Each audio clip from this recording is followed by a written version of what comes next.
Welcome. Welcome to this time of giving thanks.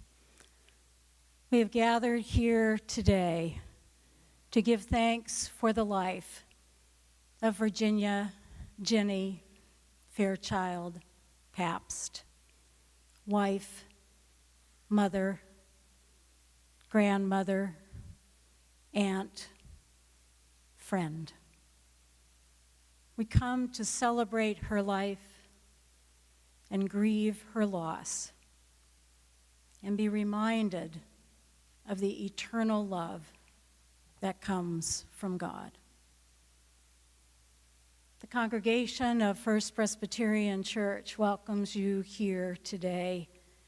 Those of you who are gathered here in the sanctuary, those who are gathered online.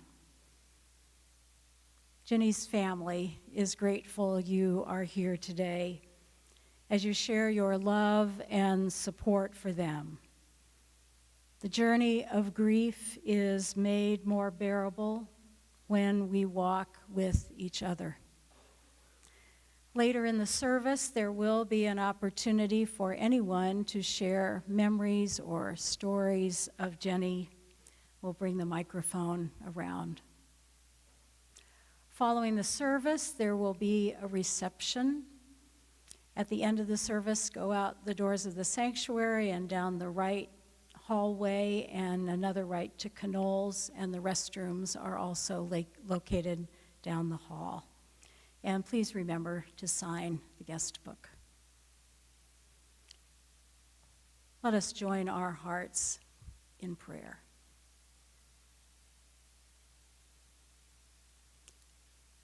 Holy God, who is the source of life, you are ever present, filling us with your love and light. Show us now your grace as we face the mystery of death. Bless this time as we remember Jenny and what she meant to each one gathered here. Comfort and guide us. Open each person to your love through the music, stories shared, pictures, prayers, and silence. In our sadness and grief, may we know your peace. Amen. I'm going to adjust the flowers because I can't see the people on the left.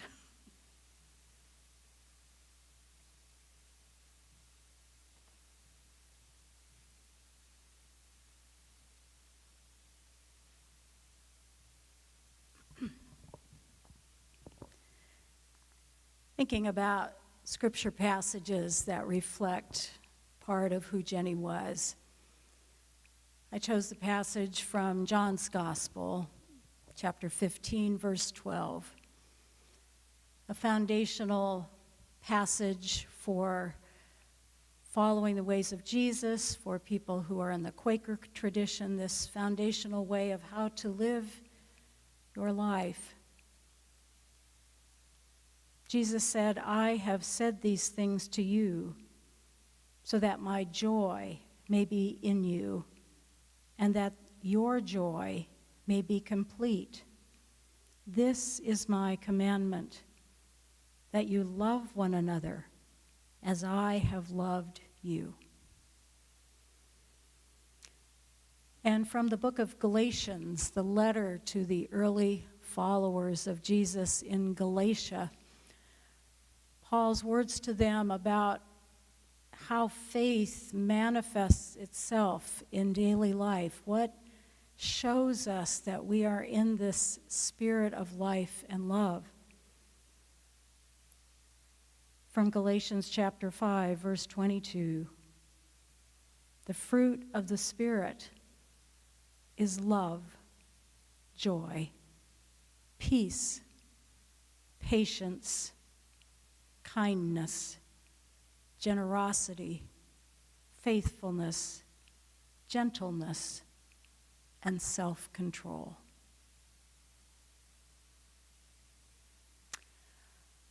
I arrived here 4.5 years ago to serve as the pastor of First Presbyterian Church. And Jenny and Al were two of the first people I met. At the time, in 2019, Jenny was serving on our board, the session, and she was the elder in charge of adult education. From the beginning, she struck me as a person who enjoyed planning with others, offering learning opportunities for this intellectually and spiritually astute congregation.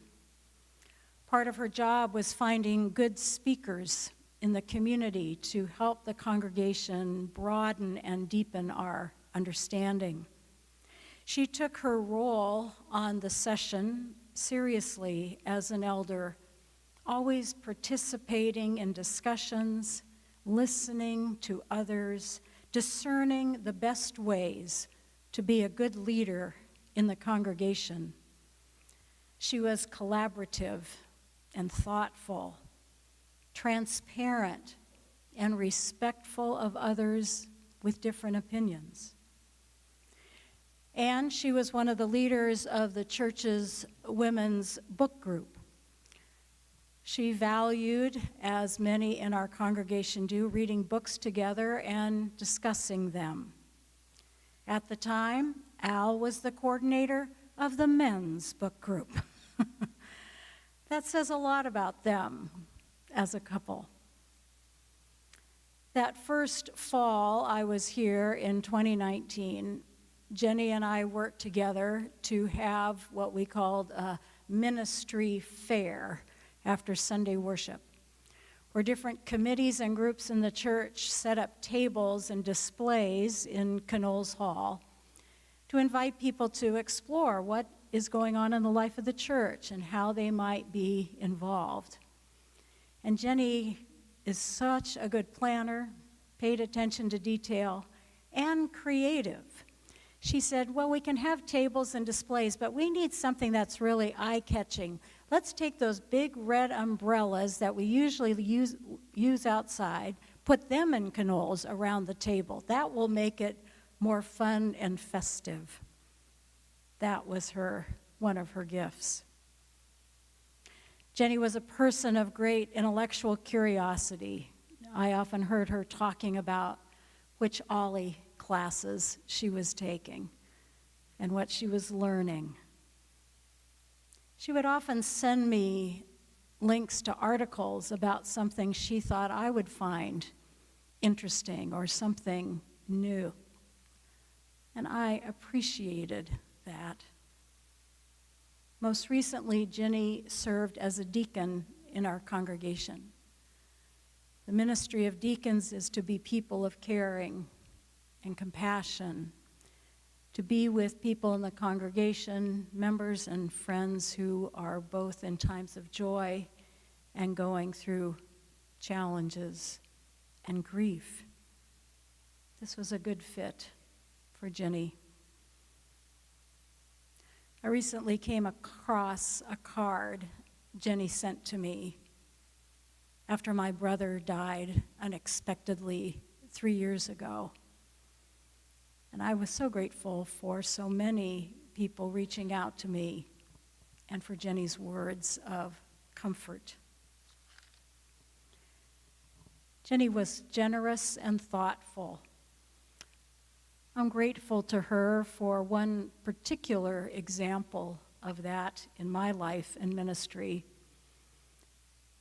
In 2022, she worked with the finance committee to make it possible for her to make an extra donation to my study leave account because I was in the midst of planning a study leave trip to Ireland and Scotland to go to Celtic Christian sites and to learn more about the history. And she talked about her joy of thinking about the hiking trips that she and Al had taken in Scotland. And she wanted to make sure I had plenty of options for this special study trip. And I'm very grateful for her gift and generosity. Jenny amazed me sometimes. When the pandemic hit in 2020, and we were all learning how to Zoom, Jenny was an early and enthusiastic adopter of Zoom.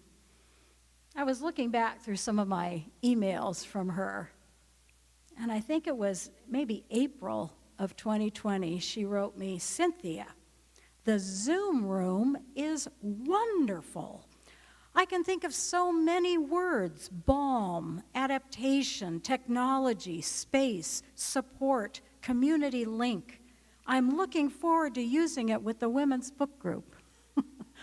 She was not intimidated. She saw it as a tool and advantage. She was a person who enjoyed and loved her friends. She had gifts of hospitality and welcome. We have supper club groups in our church that get together for meals that she loved, and later inviting people to enjoy meals at the Tamalpais. I was mentioning to Alan and the family that when I first came, and for the subsequent years, Jenny and Al usually came to our 8:30 contemplative worship service on Sunday mornings, which we hold in the chapel. It is a quiet service of refrains and chants and silence, and that certainly fit her and them. A time to connect to the mystery of the holy, a time to connect with others in the church. What a wonderful marriage Al and Jenny had. Some couples certainly inspire me, and they are one of those couples. Their devotion, their joy in being together and exploring the world. When I was talking with Jenny about the memorial service for Al in 2021, Jenny said, "Al was the kindest person I ever met.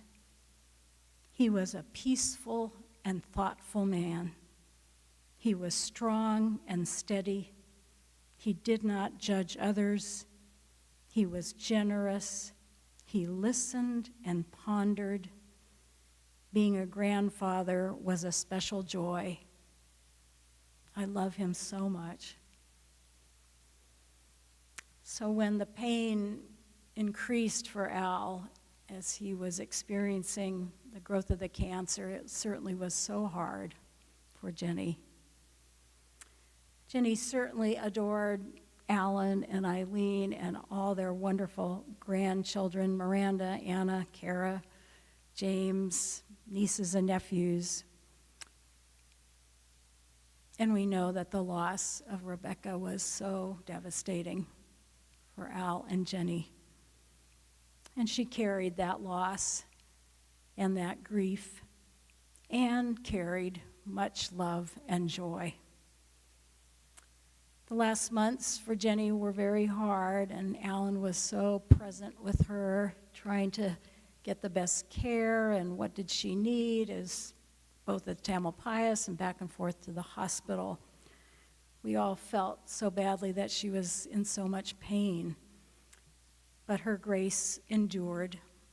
She always expressed gratitude for her family, her dear friends, for her church. When I visited on what would be the last time I saw her and prayed with her, she seemed at peace. I give thanks to God for Jenny, for a life well lived, and for the promise that she is resting now in God's holy love and light.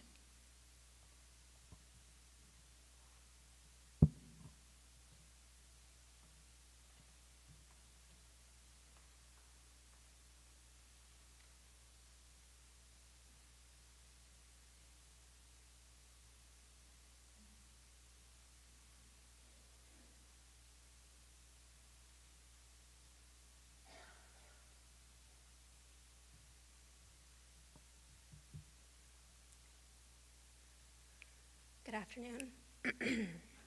Thank you for everything you just said, because what you said was perfect and 1,000% true. My name is Miranda, and Jenny was my grandma. I want to thank you all for taking the time to honor her today. I really do appreciate it. We all do. To say my grandma was extraordinary, I think, is putting it lightly. She was compassionate, humble, poised, and insanely intelligent. I feel so honored to have been able to witness these qualities, and I hope to continue to try to carry those with me throughout my own life and how I carry myself out into the world. I want to honor her. She was so selfless and concerned with everyone else. She was very active in her community, as we just heard, and she really strived to create change and wanted to make the world a better place. As many of you know, both of my grandparents were docents out of the Academy of Science for many years, and I always thought that that was the coolest thing.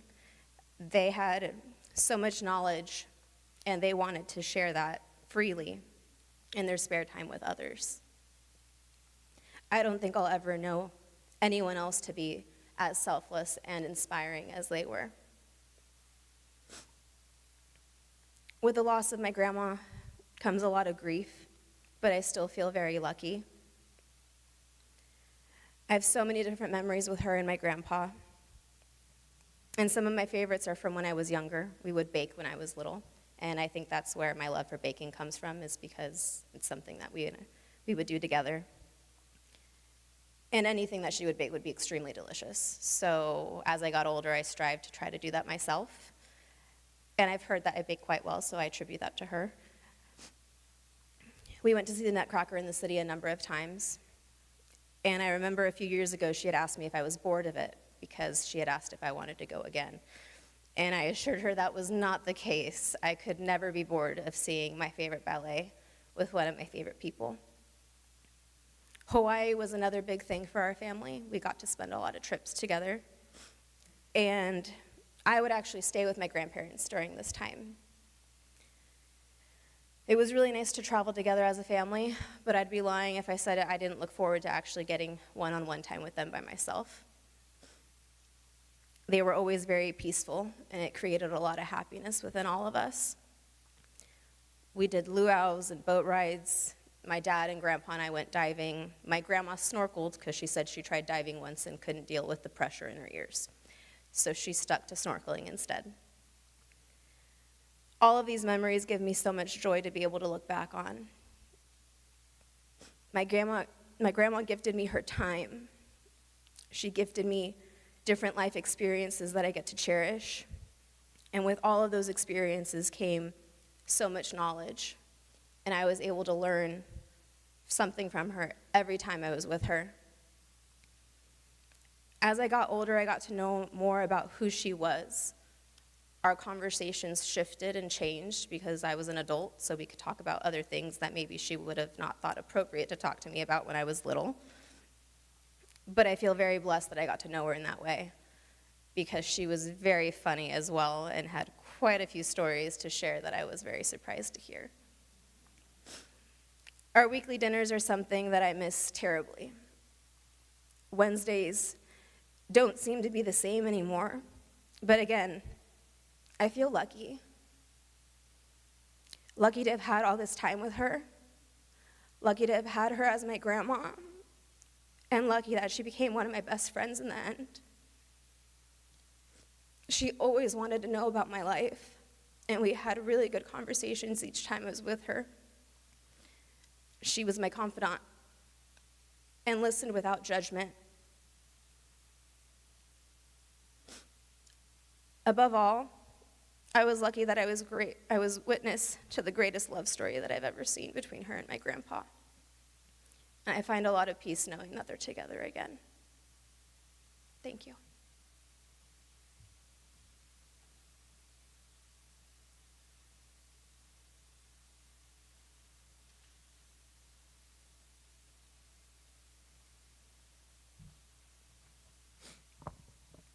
Hello, I want to second what Miranda said, and thank you all for coming today.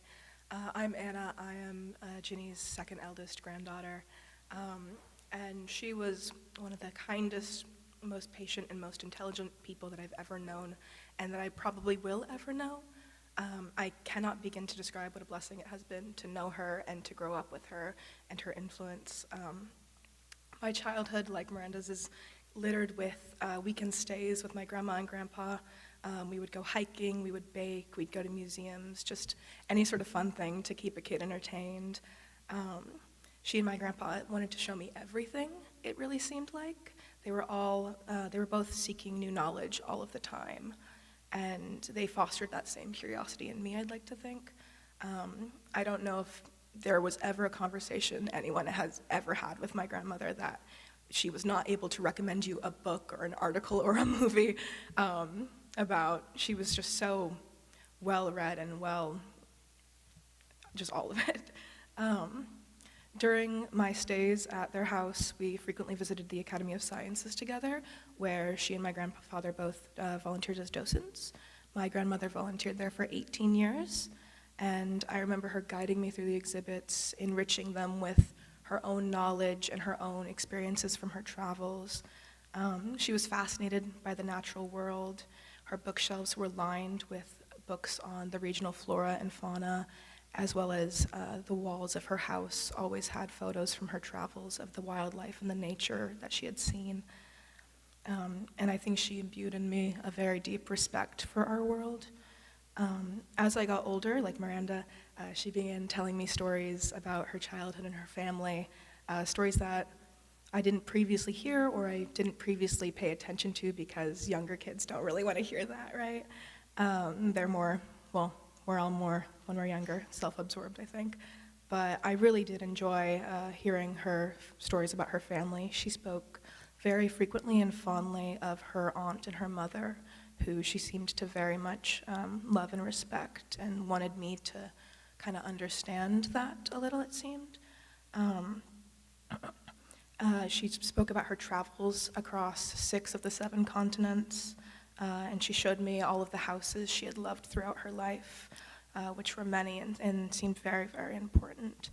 I personally have lived in the same home my entire life, and so if I were to keep a list, it'd be much shorter than hers, but I do think her house in Marin would be on that list, despite its terrible parking lot, if any of you have been there.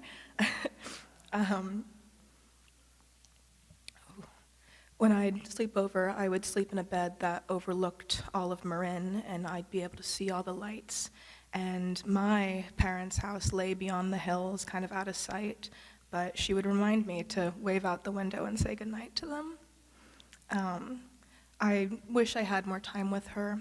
I wish I had been able to hear more of her stories about her life, and got to know her outside of just being my grandmother a little bit more.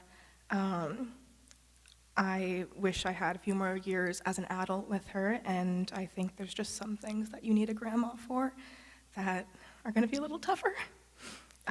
She always had something to teach me, and just anyone she was around, and I really credit her and my grandfather for my love of science. They were both incredible people, and I miss them so much. And that's it.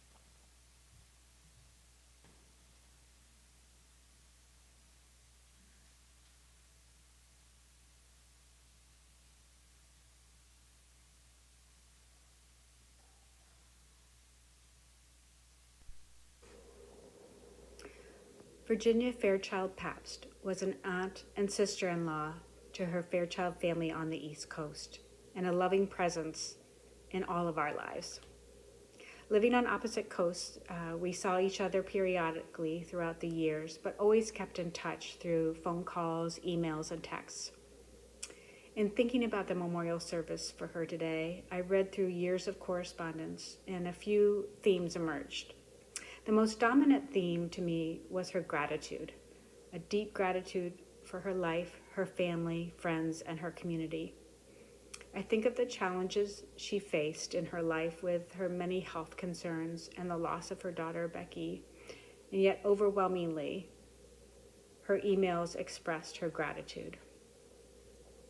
Over the years, we often wrote to each other about things that we were grateful for. And in one email, she sent a picture of Mount Tam, and she lists a number of calamities facing the world, and then writes, "But today was gorgeous.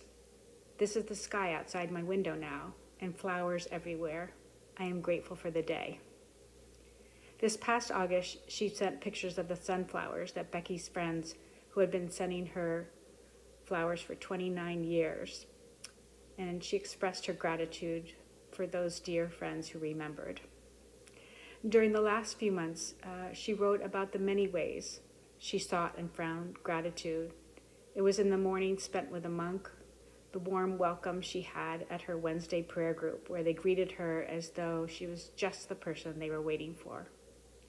Her pride and connection with her 4 grandchildren, who she loved so dearly, and the deep appreciation for the love and attention from her son Alan Jr., who she leaned on especially to help her navigate this last chapter of her life. My brother Jim recounted a phrase Aunt Ginny said to him that I feel sums it up best. Life wants to live. She loved her life, and she lived it always with a sense of gratitude. Another theme was an appreciation for nature.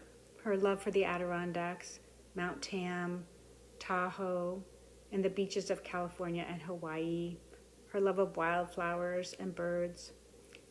She reminisced about the peace she felt listening to the calls of loons outside a bedroom window in the Adirondacks, and described sitting quietly in a canoe as being perhaps the most peaceful feeling she knew. Any visit to see Aunt Ginny and Uncle Al and family included learning about the latest books that they were avidly reading in their household, which brings me to another theme, one that she shared with her beloved husband, Alan, and that is of being a lifelong learner. Their curiosity about life and nature and other cultures was infectious. And I also learned quickly not to even try and compete with either one of them with Jeopardy. My last theme I noted in our correspondence was one of spirituality. She shared many poems on that subject and essays by Richard Rohr and found strength in her prayer group and a spiritual home in her church. And Ginny was raised Quaker and embraced its tenets of simplicity. And she was also the last person I knew to use the Quaker thee and thy with her family. In Quakerism, we talk about people having a light within. I feel that Aunt Ginny's light always shined bright in her love for her family and her desire to connect with others, her volunteer work, her ability to really listen and to see the positive. My wish for Aunt Ginny is that in heaven she is reunited with her daughter and her husband, and that there are fields of wildflowers and birds chirping and loons calling and mountains in the distance, and a feeling of being perfectly at peace and at one with the world, and maybe even a canoe ride too. I feel so blessed to have had her as an aunt and to feel the light of her love. In closing, I wanted to share a portion of a poem that she sent. It's called How the Light Comes by Jan Richardson. And so may we this day turn ourselves toward it. May we lift our faces to let it find us. May we bend our body to follow the arc it makes. May we open and open more and open still to the blessed light that comes. Thank you.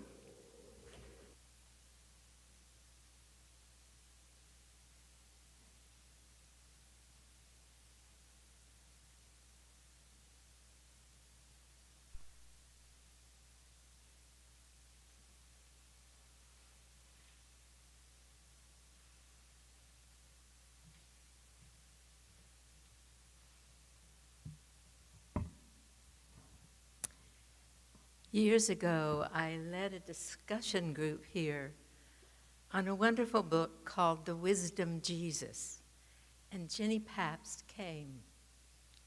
She seemed drawn to an understanding of Jesus as a model of self-emptying surrender. Her questions and observations came from a place of deep interest and curiosity. Time passed, her husband died,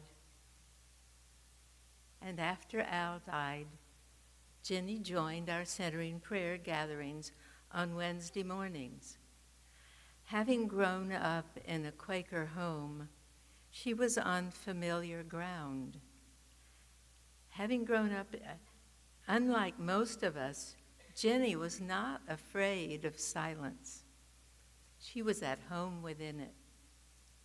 Gradually, gingerly, after many months, she joined in the conversation around the readings for the day. Whatever Ginny offered was worth waiting for. When Ginny moved to the Tamalpais, I picked her up on Wednesday mornings, and we got to know each other a little more on the drive to and from. It was clear that all these years I had missed knowing a remarkable human being. We enjoyed lunches together, and then she was unable to come to Wednesday mornings. Doctor's appointments. One day lunch was canceled, then another, and another. Her body was in trouble. One Wednesday morning in centering prayer, one of our members, Barbara Turnell, had offered a reading that revealed a devotion to working in her garden. Afterwards, Ginny sought her out and said, "Could I come sit in your garden?" "Sure," Barbara responded. "How about coming for lunch?" According to Barbara, they talked easily for hours. Eventually, Ginny said, "You know, I've realized I don't have many women friends. Al and I had close friendships with several couples. but would you like to be my friend? Barbara was honored. For Jenny Pabst, who was so quietly wise, capable, and dignified, that must have taken a lot of courage. Jenny and Barbara began having lunches together. Then Jenny was in the hospital with an infected toe. Soon after, a cascade of health problems followed. After that, Barbara visited her at Marin General, and then finally at the hospital unit, at the hospice unit of the Tamalpais. And on a sunny November Sunday, Pastor Cynthia announced Jenny's passing. All of us were stunned. On my last visit with Jenny, I was deeply touched by the serenity of her own self-emptying surrender. Her heart was at peace. She knew it was her time. Looking back now, I wonder if it wasn't Jenny's Quaker upbringing that drew her to sitting in the silence with us on Wednesday mornings. We were experiencing the bond that builds among people who cherish the sweetness of silence. Jenny sensed it was a safe, sacred space where one can feel enveloped by a community of love. As one writer has said, sharing silence with others is a profound act of trust, love, and courtesy. It is a mutual gift, a helping hand, a path, and a discipline. Sometimes our deepest connections with one another come with words. Sometimes they come with none, by simply sitting in a circle of quiet with others, or sharing the beauty of a garden with a friend in the sunshine and the silence.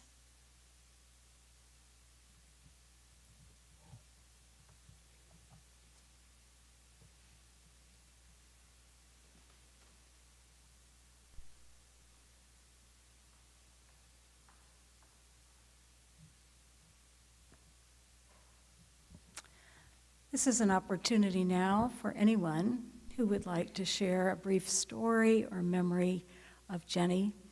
And Angela will bring the microphone around. And if you would like to share, just raise your hand. If you'd tell us who you are, and remember to hold the mic close.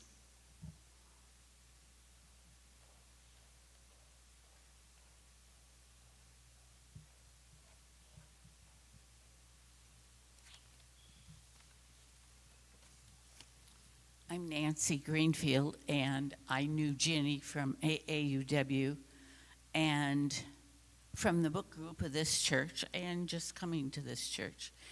One day in the book group, I mentioned that I had worked in Speculator, New York, which is in the Adirondack Mountains, a small town, all the way through college. And she said, "Speculator? Pine Lake? Oh my gosh," she said, "our family went up there every summer." So we both had real special connections to that. That was fun.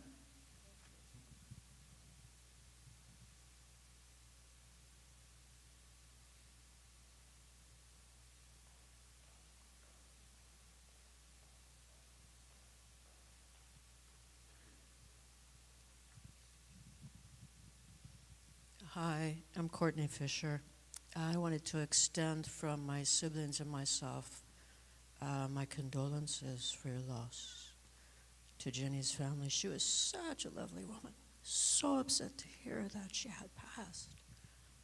We had started having lunch together last year, and I was reminded by your stories. She had said she and Alan used to go and look every year. They would make an annual walk to go look at. Could you hear all that? I hope. Oh my gosh. They would make a pilgrimage to go walking around and look at the wildflowers and take a long hike. And I said, well, you know, Ginny, we could go still look at wildflowers. It's not too late. She said, I'm not really up for it. I thought, well, maybe I'll find some that are close to the road. You know, she said she could walk like maybe 50 yards. So I looked around, and the next time we talked, I said, I think I found a place, but she wasn't up to it at that time. So I said, maybe next spring, but now we can't do it. But I'll think about her when I see them next year. She was so incredibly kind. And I always looked forward to seeing her. I've known her for probably 30 years, very slightly. She and Alan were such close friends of my parents. But this last year was really precious, and I didn't want to push myself on her. And now I kind of wish I had, because we were both shy, she and I. But I really miss her, and I'm so happy to have known her as I did. It's a blessing in my life.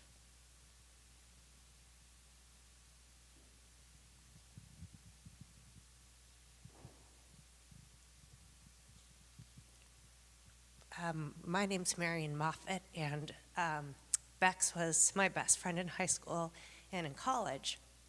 And so I've known I call her Mrs. Pabst still, and Mr. Pabst. I could never call them their first name. But so that's about 14 years old. I think I had the pleasure of meeting them, and Alan. And in high school, sometimes you're not the most glorious, mature person, but Mr. and Mrs. Pabst always loved me and loved Bex. And I can attest to you about what kind of parents they were to Bex and to Alan. I can only imagine that they were as grandparents. And we always have sent flowers on Bec's birthday. And she always wrote the most beautiful letters and made calls and deeply cared about that we cared about Bex, but genuinely cared about us. And they always talked about their grandkids to us. And they were very proud of you all and loved you, grandkids, so much. So anyway, I have to say, meeting them at 14, and now I'm a little bit older, they have mentored a lot to me. As a woman, she mentored a lot to me about being kind and gracious and inquisitive and curious about people and the world. So I feel very lucky that Mrs. Pabst was someone that I loved and touched me. So thank you all for being here. I know that all of you, she would be so grateful that you're all here.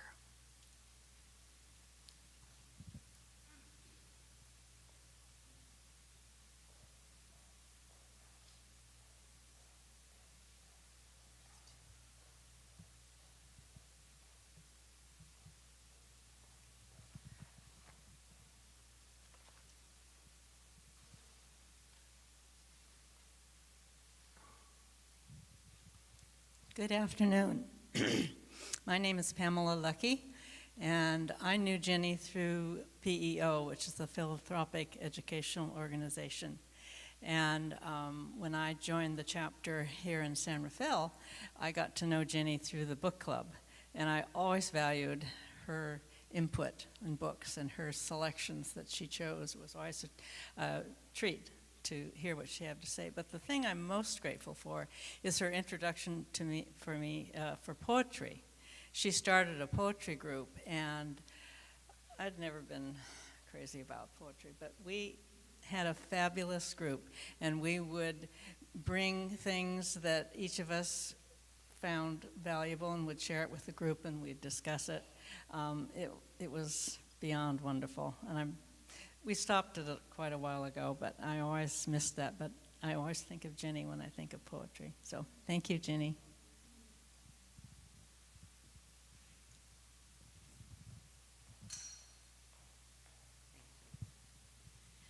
Hi, my name is Katie, and I was 22 years old when I started cutting Alan's hair.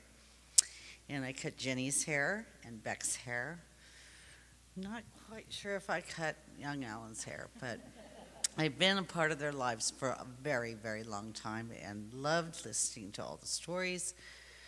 And that woman just is a friend to me, and I'm going to miss her a lot. And I just wanted to share everybody who's spoken today has been amazing with their words. And I just wanted to say how much I cared about your grandma and your mom. Okay? Love you guys. Love you, Jenny.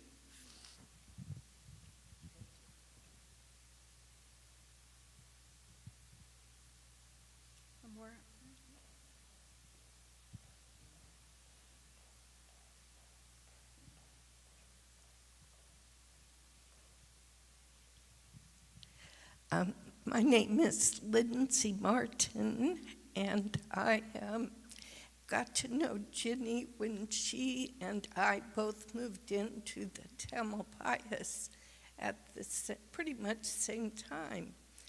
And we just connected immediately, and there was something really deep there that just threw us together in a fast friendship. And we would share poetry together and other spiritual things that we felt the other one would appreciate and enjoy.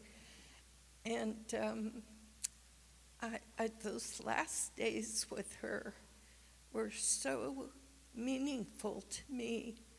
And I just miss her horribly every day. And I appreciate who she was completely, and hearing it today coming from so many people. That's the Ginny that I knew, and I'm so glad that we had that time together. And anyway, I just want to say that we at the TAM certainly miss her presence. She's a beautiful, beautiful soul.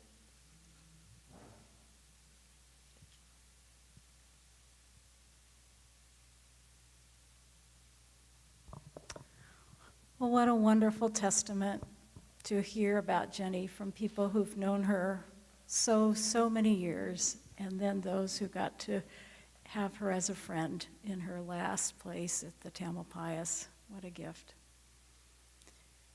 We're going to enter now into a brief time of silence. And silence was certainly important to Jenny as a Quaker, as a person, as Kay mentioned, someone who appreciated centering prayer and contemplative practices. So let us join now in a time of silence as we reflect on our gratitude for Jenny.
Let us move now from a time of silence into celebrating Jenny's long and full and amazing life.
Let us join our hearts in prayer.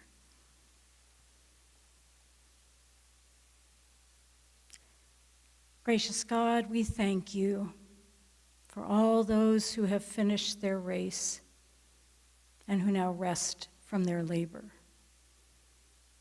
We are grateful for those dear to us who have died and rest now in your eternal love.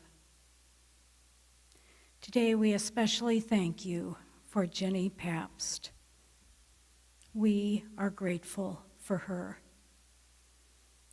joy, her love of her family and friends, for her long marriage to Al, her kindness, her spirit of adventure, her love of the natural world, her openness to deeper truths, and a deepening spiritual life.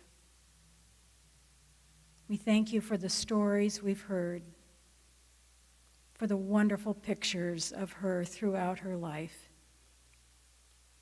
May we learn from her what it means to live fully. Amen. Go out this day assured of God's love for you. Go in that hope. Go in that peace. Amen.